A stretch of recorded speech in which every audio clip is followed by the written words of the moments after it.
Welcome to another episode of Horns of a Dilemma, the podcast of the Texas National Security Review, which is a partnership between War on the Rocks and the University of Texas at Austin. My name is Aaron Stein, Chief Content Officer at War on the Rocks, and today's conversation features Dr. Isaac Kardon, a Senior Fellow for China Studies at the Carnegie Endowment for International Peace, discussing his recent book, China's Law of the Sea, The New Rules of Maritime Order. This conversation is obviously topically relevant, given China's vast territorial claims in the seas around its country. And with that, on to the conversation. What I put up here is the table of contents and the cover of the book.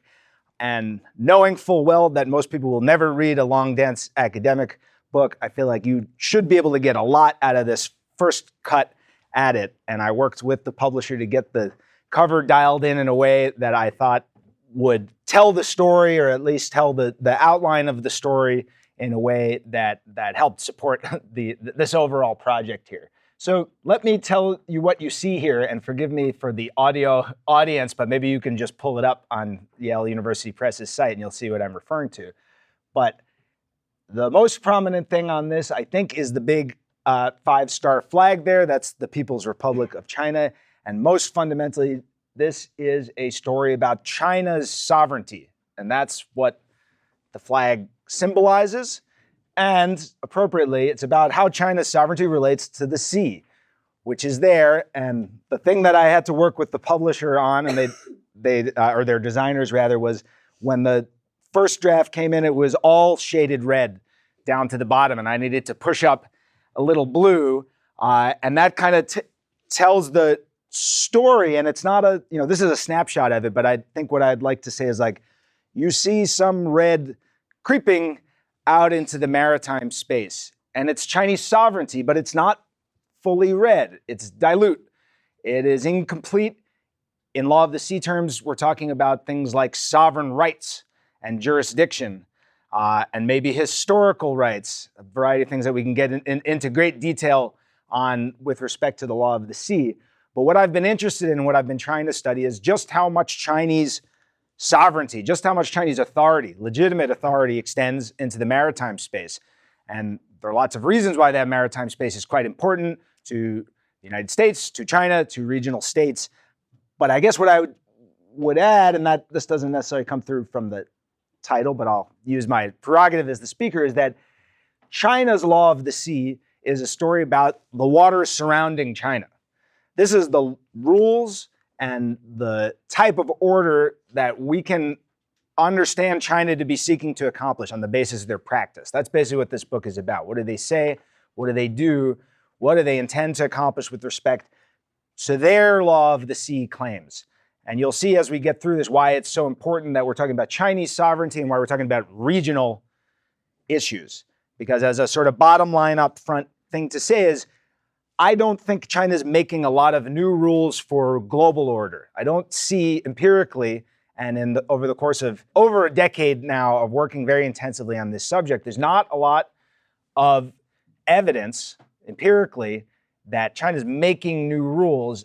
What we see is China making the rules less effective, I'd say, is the overall effect. And again, I'm trying to capture some of that story with this kind of dilution of Chinese sovereignty, but the very clear extension of some type of Chinese authority out into maritime space, and I would argue continuously creeping out over the course of the last several decades, and not clearly, that tide is not clearly turning back in any way, shape, or form. So I think it is quite an important exercise for us to think about what this is and what it isn't. And as I said, I don't see a lot of scope for China to be creating new rules of international law, I guess is what I'd say is the qualification there. Ultimately, as you'll see, I think there are what we could think of as rules and something more closely related to order, maritime order, where we see the most significant effects. But once again, these are mostly concentrated in the region. And I'll hopefully be able to help you understand why that's what I think. One last thing to say here is that, see, from here, I tried to bucket different types of rules. This book ended up being a discussion about, well, if China is changing the rules, how would we know? What are the rules? Anyway, what are the rules that we care about? And why questions about rules have been interesting, at least to U.S. government leadership, and I think more broadly to say, the global public and their interest in international law as a component of international order. And that's sort of the general theme, or rather the category of thing that I'm looking at, is what is the nature of Chinese views on what international law is and what it's for and what you can do with it. And I'm focusing on this maritime domain for reasons that I will hopefully be able to help you understand. I can't help but be an American and look at it from this perspective. This isn't a book about U.S.-China relations in any way. It's actually a book about China's relationship with the region predominantly because of the reasons I said. This is a geographical issue first and foremost. We're talking about China's claims over what type of authority, what level of sovereignty, you might say in crude terms, it claims over maritime space. But the broader discussion and the American interest has been framed around rules generally, and this idea of a rules-based international order, which started percolating some time ago. And this is a complex subject that I won't go into too much detail on, other than to anecdotally recall the first time I saw the rules-based international order as an acronym, which is, for those of you who have any exposure to DoD or the U.S. government, generally will know that's a particular kind of, it's become a program of record in some way. It's a way of solidifying it. But I heard it specifically from Admiral Harry Harris, and not in these quoted hearings, but in a seminar at Princeton, where he came as this idea started percolating its way to the Pacific Command, where he was then commander. And it was the first time I'd seen a slide deck with RBIO. He also sometimes puts the IRBO, and there's a bunch of different ways it goes. And I don't mean to trivialize it too much, but there's an element to it of, what is that even supposed to mean? And for me, as someone studying this, the idea that the commander of the most capable combatant command with the biggest area of responsibility, with the most warfighting capability built into it, thought of his mission and his role as somehow defending rules, preventing China from breaking, changing rules, it is just fascinating, I believe. And it's something that demands further explanation. We really do need to understand what it is that we intend by the rules and how we understand what China is trying to accomplish. Because I think that'll really influence from this, speaking to an applied policy audience as well as an academic audience, what you ought to do about it should be a function of your understanding of what they're trying to accomplish and ultimately what we would like to accomplish as well. In these other statements, both from, I was trying to show a little bit of continuity across administrations here too. This is not a flash in the pan. This is something that I think has built up continuously over time and is now part of the global discourse. Certainly the U.S. engagement with its allies is very much focused on upholding rules, an order, in the case of China, a rules-based, free and open Indo-Pacific. I won't get all the slogans in there, but rules are just very central to it. And I spent a lot of time trying to understand what we mean by rules and which rules are important. And I think as a baseline, what I would say, at a minimum, rules of international law, especially rules of international law written down in black letters in a treaty, are quite instantly recognizable to everybody as some type of rule that we care about. And I kind of started from there and found myself building out and trying to understand the way that China looked at the rules. And one of the things that I got the chance to learn about over a long period of studying both in law schools in the US as well as in law schools in China and in think tanks working on maritime law is a kind of an emerging Chinese theory of the case about what international law is and how it changes. And it's not entirely out of step with what you would see doctrinally in international law textbooks. It's not entirely in line with it either. But basically, there are two main types of international law. There's treaty law, there's black letter, conventional international law, and there's customary international law, which I don't know if there are lawyers in here. I imagine maybe some are. We could talk in great detail about what this is as a source of law, but for the history and policy and social science and just public affairs minded of all of us, it's something that's intuitively quite easy to understand. It's the patterned practice and behavior of states, effectively. From the jurisprudential standpoint, it also requires a type of belief that you're acting in line with your legal obligations. But as a necessary minimum, and this is what I do as a non-lawyer, but as a empirically minded analyst who wants to understand this is say, what are the necessary conditions, the minimum necessary threshold in which we could even entertain the discussion that China's making a new rule or changing a new rule? And these kind of basic elements of international law are actually things that China is quite committed to, in my view. They talk a lot about the UN-centric international order. And they are, and this bears noting, unlike the United States, a signatory and a ratifying party to the United Nations Convention on the Law of the Sea, which is the main treaty law in the law of the sea. But customary law, back to this point, and again, I won't go into too much detail on it, but I'm happy to talk about it, is a type of law that is constantly in flux in a way. It is supposed to, it's the crystallized norms of what's the normal pattern of behavior. And that in itself has a type of binding legal effect from a legal standpoint.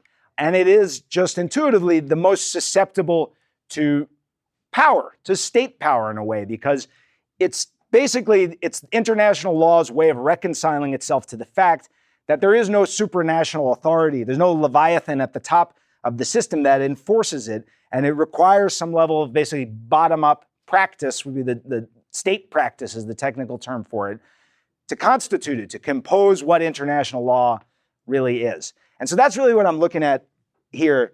I'll be very brief on this because I want to get into a couple interesting empirical things and then really have a discussion with you. But this, hopefully not too confusing Venn diagram, is my way of orienting us to what specific rules are we talking about? What do I view these as bearing on? And the main overlapping things that we see here are, of course, a maritime order and an international legal order. Maritime order will be more closely associated with the things that merchant shipping does and that navies do, and that is the logic of it is there's a particular set of rules, norms, patterns, expectations about how things happen in the maritime domain. But the law of the sea is one of the important other kind of orders that intersects with it. And I'm thinking here in terms that Sheena and my mutual mentor, Ian Johnston, has conceptualized a world of orders. It's not all that coherent from my standpoint, at least analytically, to think about one rules-based international order when you have some that are actually contradictory with one another and things that are in quite a lot of tension. So I've tried to kind of triangulate this. And as you'll see, the UNCLOS Treaty is only one part, and that's the weird pronunciation of a long acronym, UN Convention on the Law of the Sea.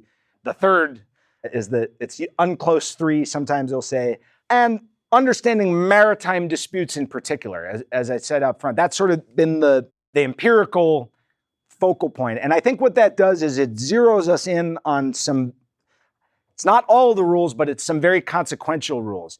It's rules that are directly disputed between China and its neighbors, as well as some extra-regional actors, including the United States, European nations, Australia. And we'll get into, there are certain rules that implicate many other states, but most of the rules in question here in China's maritime disputes are very much regionally focused, and they bear mostly on the regional states who also claim some level of sovereign rights and jurisdiction over important maritime space. In this third United Nations Convention on the Law of the Sea, which was negotiated between 1973 and 1982 and didn't go into effect until 1994, so relatively recently in the grand scheme of customary international law that's been developing for hundreds, if not thousands of years in the law of the sea. And what it does most dramatically is there was no type of state jurisdiction whatsoever beyond the territorial seas prior to UNCLOS 3. There was no agreed distance. This is, in fact, the reasons that the treaty process began in the United Nations were that there were so many varied and contradictory and conflicting disputed claims over just how far out a state's sovereignty extends, how far out its jurisdiction goes, what resources in particular. Fisheries, as well as oil and gas and the seabed, tend to be the main ones that people think about. And there was no recognized type of state authority beyond that. What happened over the course of this long negotiation is that this exclusive economic zone granted states exclusive economic rights over the resources in this zone. The continental shelf was a pre-existing customary regime and had a small level of conventional backing in the form of the earlier UNCLOS treaty, but hadn't really been defined in any way. And so what this treaty did was really consolidate this creeping jurisdiction of coastal states into some agreed rules. And most importantly for the story we're telling here, the People's Republic of China was there the whole time and was quite intent on participating in the treaty. For those of you familiar with their history in the UN, they had just taken the China seat in 1971 from the Republic of China. This is the first Chinese ambassador or representative, I'm not sure what they call them, to the United Nations, Huang Hua. And I don't think he's laughing at the treaty exactly. I'd superimpose that. But you could imagine that they had a good laugh sometimes about just how serious they were about the binding nature of this treaty. And I'll tell you why, having spent a lot of time this was the only archival part of this research project. The rest is much more in looking at state practice formally, and I'll tell you a little bit more about what that is. But if you look at the discussions among the Chinese diplomats, and you put this in the context of Chinese history and politics then, this is just after the height of the Cultural Revolution in China. All law schools had been closed for several years by 1971 when China showed up and immediately was kind of swept into this accelerating, it was first a seabed commission and ultimately this big conference on the law of the sea. But their orientation, at least from a policy standpoint in China at this stage, was that international law is almost, it's not irrelevant, but it's that it is something that the United States and its European allies do to coerce the rest of the world. But now, recognizing the power that they gained by being able to represent themselves in the United Nations as a sovereign nation, and appreciating that the United Nations went from being a very small old boys club to a much bigger organization that had a lot of post-colonial states that shared, to some level or another, some of China's anti-imperialist and anti-hegemonic and a bunch of themes that I'm trying to illustrate here of China's connection to the people of the world uniting to confront imperialism. And that's the broader context from a foreign policy standpoint that China engaged the Law of the Sea Treaty. Huang Hua was unable to even find international lawyers, trained international lawyers, to staff a lot of these positions. His wife, who was an economist, ended up being the first delegate to the Sixth Committee, which is the UN international law body. But I'm not intending to argue that they were unsophisticated on or didn't understand the law by the end of this process. But what you see is that they approached it as an exercise that was not creating binding rules and norms for them, but rather a political exercise of building solidarity with what was a term coined by Mao, what was called the Third World. The Law of the Sea was the first time this body called the G77 coalesced, but this idea of a developing world coalition that can create international law. They call it international legislation in Chinese, 国际立法. It's telling. They think of it as this is a structured way to influence the United Nations, which, whether they have a great normative attachment to international law or not, respect that this is quite an important part of international relations and international order generally.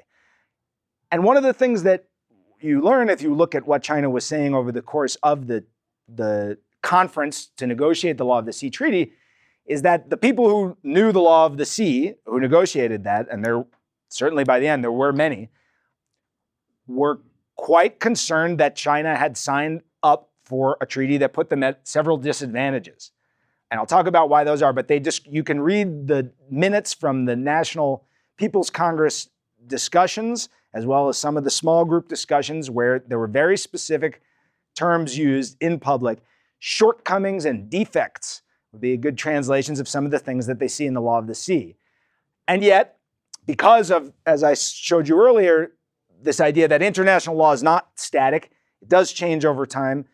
There's a room for interpretation, especially in this Law of the Sea Treaty, which, despite being very detailed and very comprehensive, has a lot of indeterminacy that China looks to exploit in it, is that they basically said, as they signed and ultimately ratified the treaty, and in fact codified this in writing in a statement, said, we interpret this treaty to mean a couple things that certainly the United States doesn't think that it means, and I think most international lawyers agree. It doesn't, in fact, say many of the things that we'll talk about, but what China has done continuously since then is, I think, tried to make room for an interpretation that puts them at less of a disadvantage without overturning or toppling the system per se, but rather to renovate it from within. And I think that's this overall process that we're looking at. I'm not going to, especially because we don't have a ton of time, and I don't want to get super duper in the weeds on law of the sea rules that may or may not be of any interest. There are 3 different maps that I commissioned with the meager advance that I got for the book. And what I tried to do is, this is not a map that you've seen before. This is not an actual map of recognized jurisdiction of any kind. This is a notional map of, if we read what China has said in a formal way, its practice, and this is to say, written into its legislation and even its regulations and even departmental rules, but also submitted to the United Nations, submitted as notes verbalis is one of the ways that these things are communicated. You can start to piece together what I would say is a map of China's law of the sea. What's the nature of the rule that they're putting out there for their near seas, at least, what they call the near seas, this area here bounded by the island archipelagos running all along the East Asian littoral, what they view as those rules. And I think we won't go into a ton of detail about what all these different features and lines are, but I think the thing that you want to look at and appreciate and this will help you understand immediately why China's at a disadvantage under a legal regime that grants this huge new jurisdictional space, maritime space, is that China is quite tightly packed in to a narrow area that's less than the total breadth that either coastal state could claim for its jurisdiction. So they inevitably have maritime disputes as a result that didn't exist before the treaty. And this was among several reasons that Chinese delegates perceived defects and shortcomings, is because they already knew they had sovereignty disputes over several island groups. You probably are familiar with the Spratlys, the Paracels, and the Chinese term the Diaoyu Islands, or Senkaku in Japanese, as well as another set in here, Dongsha, that is also claimed by Taiwan. I'll make a quick footnote here, which we discussed earlier, which is that this is not a book about Taiwan, although it has quite a lot of implications for the maritime space around Taiwan. As you'll see, the South China Sea and the East China Sea are largely connected by the Taiwan Strait and the eastern flanks of Taiwan, and it's part of this maritime jurisdictional space that we're talking about. But ultimately, what I'm trying to do is look functionally at this.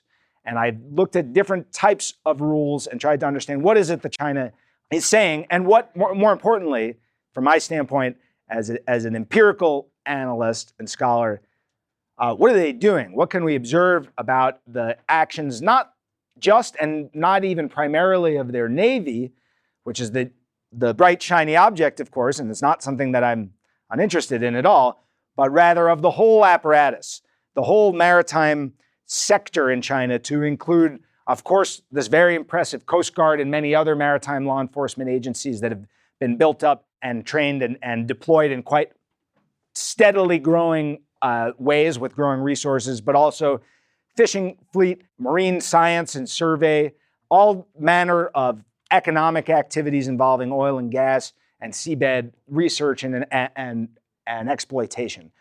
And that's the types of practices I'm looking at, and I'm going back and forth trying to understand. China's saying this is the rule, and I didn't go through my kind of logical diagram there, but basically, in order for something to really be a rule from a legal standpoint, as well as, I think, from a common sense standpoint, just to meet this necessary threshold, it needs to be virtually consistent and virtually uniform. You need to know that this is a rule being applied. It can't just be an ad hoc decision adjusting to whatever the circumstances are, because that's not rule-like. And in particular, it's not rule-like because any version of international law requires that it's not just one state doing its thing and that's somehow creating a rule. There needs to be, other states need to accept that in some fundamental way. For it to be rule-like, that doesn't mean you can't do it. There's a rule against murder. That doesn't mean that people don't get murdered. But if you murder a lot of people, you're not creating a rule that murder is okay. Sorry to use a very extreme version, but I think it helps illustrate the point. We all intuitively know this. That's what you need for it to be a rule. And it can't vary. You can't say it's okay to murder here and there. Although I guess, yeah, maybe there are some lawyers here who will explain it to you. It wouldn't be murder if you did it in self-defense, I suppose, is a side note. At any rate, what I have here, and we won't go into these tables in a lot of details, that basically for each functional area of the law of the sea where China has a dispute, again, this is not the whole of the law of the sea, and we can talk about other rules and areas, but ones where they have a dispute, I think, have a particular salience. And ones where they have a dispute with the US, I think, have an even more particular salience and tell us something about the order. It tells us something about whether or not China is making the rules, whether or not they are really influencing the normal patterns of behavior and the things that states are able to accomplish. And one of the remarkable things that I genuinely learned, despite having kicked around this problem for a long time, is that almost all of China's practice is really not rule-like. It's really not very consistent. It's really not very uniform. And I'll throw out to you now, and then hopefully circle back to later, one of the big reasons for that is that there's not an obvious intent nor any articulated strategic reason or policy reason why China is trying to create any type of universal rule. They don't have a mission to uphold a rules-based international order. That's not part of their sense of what their foreign policy interests dictate or their national security interests dictate, as Sheena has and will teach us is the framing that we ought to be thinking about when we think about why does China do this or that. Ultimately, Chinese sovereignty is really crowding out almost all of these other concerns. And what they're focused on is more to the point of not having universal rules that are putting China at further disadvantage. And this is just law of the sea. I've been interested generally in other bodies of public international law. And there's a common thread of Chinese sovereignty, what Ian Johnson has called a hyper-sovereigntist attitude, which is quite averse to the transnational trend in international law. Human rights law is the most clear, sort of pointy tip of the spear from China's perspective. That's the denial of state sovereignty from their standpoint. That's saying this is outside of your authority state. Individuals have rights that are transnational, that penetrate your state sovereignty. It's not inviolable. And that's just one, that's the almost ideal typical case of transnational or universal laws and universal jurisdiction. I would say I consider China's views on the law of the sea to be of a piece with that. And they have this much more regional and self-interested focus, which I think analytically really helps us understand these effects. There are a lot of people looking out there and saying, if China does this, does it change the rules in Ecuador? And my hypothesis is no. It may undermine overall, and we'll get to this, the law of the sea as a functioning institution over the long term. I won't go into detail on all these rules other than to say something briefly about what each of the categories are and then go to conclusion and maybe just kind of a discussion. Geographic rules is one set of rules. These cover a lot of things, but it's basically where are the boundaries of the state, how far out does your jurisdiction go, and what happens when it overlaps. In these cases, China has a bunch of quite interesting claims to include, of course, the famous 9-dash line may or may not have some bearing on what they think their boundary claim is. Things like drawing baselines around groups of islands and artificial islands and reefs and submerged features, things of that nature. And what you see virtually across the board is that it's highly non-uniform. They do very different things in different maritime spaces in a way that's not explained by the application of a rule, but rather explained by the discrete political geography of the space. What's the nature of their dispute? What's the nature of the actors involved? And you see a lot of non-uniformity, and perhaps more importantly, you don't see any other states accepting China's views on what the boundaries should be, and that's why there are no maritime boundaries along China's periphery except for this one very little agreed treaty boundary between China and Vietnam, part of the Gulf of Tonkin. But I'll use this to just illustrate the story about sovereignty. This line ends exactly 200 nautical miles away from the furthest baseline that China drew at the disputed sovereign islands here, the Shisha or the Paracel Islands. They're not negotiating on those anything that bears on their sovereignty whatsoever. It just so happens that for reasons that are still to be discovered, China ceded a potentially disputed island to Vietnam up here in the Gulf of Tonkin that would have made it impossible for them to conclude this treaty. But this is a really interesting case. We can talk about it more. But what it illustrates is that the rest of this whole maritime periphery, there's not a single agreed maritime boundary there. Across the board, there's a lot of maritime disputes. We should know the base rate. It's hard to measure this exactly, but about 50% of maritime boundaries are not resolved, is the best. That's the state of the art. And in large part, that's a function of a relatively recent treaty that radically expanded jurisdiction and created overlaps. At any rate, there is not a lot of evidence that in any of the things that China is saying that they're either doing it consistently, uniformly themselves, or that other states are accepting it. And we see the proof in the pudding on that, and that there are no agreed boundaries and nobody's agreed to rules that govern this particular set of issues. Resources, I think quite intuitive, but basically your sovereign rights are over resources in areas under your maritime jurisdiction. What China has done here, and each of these maps is subtly different. I'm showing here, for example, some of the contract blocks that they put out to lease to international bidders if they wanted to and never did. But ways of understanding what is it that they're claiming by way of resources. And what we see here is a really moving target. They've been saying a lot of different things and changing the scope and the reasoning underlying the claim. The one thing that's sort of been there all along but has never been articulated is this 9-dash line, which now quite clearly from a PRC standpoint, if not a Republic of China, Taiwan standpoint, indicates some type of rights over resources, some type of historical rights is what they've written into their legislation. That's not something that other states that also view themselves as having histories of fishing in these waters view as legitimate, and it has not been accepted. And as a result, there are major problems with the resources in the South China Sea. The fish stocks have collapsed and are collapsing, and there's great ecological worries about a variety of things related to that. The oil and gas in disputed areas, which is to say most of the South China Sea, has largely remained not just undeveloped, but unsurveyed because it's been impossible to do so. China has effectively vetoed it. All along the southern tier, there has been and continues to be some production in areas that China claims. This is one element of non-uniformity and non-inconsistency in the way they're making the rules. If what they're saying is, we have exclusive rights to resources here, and yet they're not objecting publicly to the Malaysians or the Indonesians or others exploiting oil and gas in an area that they potentially claim. It's hard to see that as a rule-like pronouncement. Second to last area of rules are navigation rules. These are the ones that implicate the United States and its allies much more directly. All those other ones, boundaries, resources, it's not a U.S. story. It's a regional story. Those are the states that, under international legal terms, those are specially affected states. And I don't do a very deep dive on what those specially affected states do, but I look at their formal practice, their statements to the United Nations and their own domestic legislation, a narrow gauge, but sufficient to say, do they accept China's claims or have they objected to it? In most cases, we see explicit objections. Navigation rules is the first area where you see some level of consistency and uniformity in China's claims. And the specific one that I'll just flag here before moving on is this right of innocent passage, and specifically the right of military vessels to exercise innocent passage, and whether or not a coastal state, in this case China, whether they have the authority under the law of the sea to require notification or permission.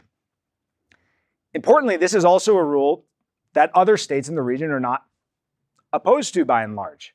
In fact, numbers of US treaty allies also have versions of a restriction on innocent passage.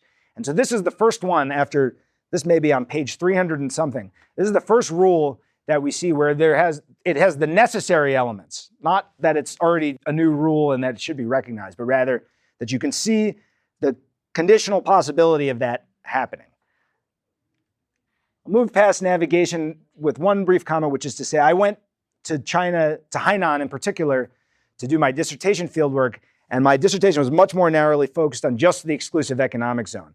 And I went there and I said, I want to find out everything I can about what Chinese rules are for the exclusive economic zone. And the short answer is there's not a lot of clear rules at all, and there's not a lot of legislation. There's certainly not a lot of this, this nitty-gritty level departmental or regulatory actions. It's quite undefined, in part because the space is new and it's all overlapping there. And China has basically not practiced in a way that's consistent with us understanding even what their legal reasoning is for denying America's right to operate its navy in, say, these parts outside of the territorial seas in the South China Sea or in the East China Sea. It's not determinate in Chinese law, and it's not something that they enforce in a uniform way. Sometimes you do a Taiwan Straits transit and you have an intercept and a diplomatic protest, and sometimes there's nothing. Sometimes there was a French and an Indian frigate that did it in consecutive days, and because the French were had fallen out of favor at that particular moment, they were denied a port call in China, but the Indians were allowed on the basis of their Taiwan Strait transit. So we see a lot of inconsistency, especially in the EEZ, which for public service announcement, that's what China claims the Taiwan Strait is. China's exclusive economic zone. Last empirical chapter is on dispute resolution rules, and this is the area where I was surprised at what I found using this analytical technique, which is that China is much more consistent and much more uniform in its views on dispute resolution generally. And I think that's in large part because sovereignty is the centerpiece of its views on it. They are unwilling to allow any type of third party or institutional dispute resolution that bears on Chinese sovereignty. And you see that across the board in Chinese practice, across its treaty practice in other domains. And importantly, you also see that other states in the region are not entirely falling in line around any particular acceptable way of engaging in dispute resolution. And I look inside UNCLOS and related to law of the sea issues. I look at other extra UNCLOS ways that China is proposing as a rule. And basically their rule, such as it is bilateral dialogue and consultation. That's how you solve disputes. It's a political process, not a legal one. And it's because their sovereignty is not going to be adjudicated, in their view, by a bunch of old white guys in The Hague. That's not something that they're going to accept as a feature of an international legal system. That questions about Chinese sovereignty have an extra sovereign decision-making body. And that's not such an unappealing view in many parts of the world to include in this, again, this core constituency that China was joining to begin with, the developing world, or the G77, or the states that feel their sovereignty has in fact been violated serially and transgressed on by a set of rules that's not been applied fairly to them.